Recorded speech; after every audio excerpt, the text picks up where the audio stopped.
Real মাদ্রিদের লা ফ্যাব্রিকা কিংবা বার্সেলোনার লা মাসিয়া ফুটবলার তৈরির কারখানা। ইউরোপের ক্লাবগুলোর ভিত একাডেমি থেকে উঠে আসা খেলোয়াড়রা।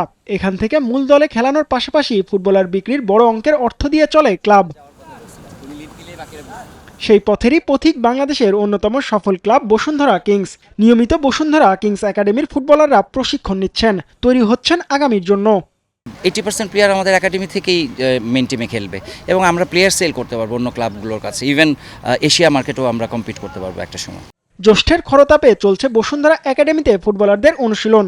ভিন্ন ভিন্ন কন্ডিশনের সঙ্গে খেলোয়াড়দের প্রস্তুত করতেই প্র্যাকটিস সেশনে কোনো ছাড় নেই। টেম্পারেচারের ব্যাপারটা আমরা কনসিডারেশনে রাখছি। ইনফ্যাক্ট বাংলাদেশে এটা ন্যাচারাল ওয়েদার, তো আমাদের দেশের প্লেয়ারদের এই ধরনের ওয়েদারে প্র্যাকটিস করতেই হয়। সো বান্ডেল থাকলে প্রতি সেনমানিতে টাকা বাঁচবে।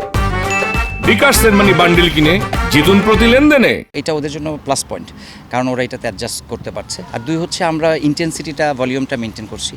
কিংস একাডেমির খেলোয়াড়দের গেম ডেভেলপিং এর সঙ্গে মানসিকতারও পরিবর্তন ঘটেছে। গরমের মধ্যে অনুশীলন করলেও বসুন্ধরা কিংসে আন্তর্জাতিক মানের সুযোগ সুবিধা থাকায় চাপ অনুভব করছেন না ফুটবলাররা।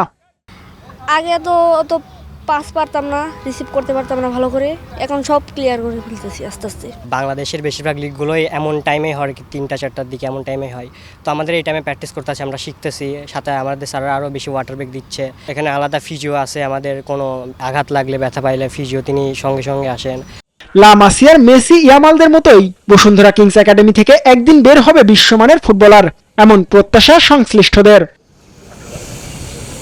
জিহাদ আল হাসান, নিউজ 24, ঢাকা।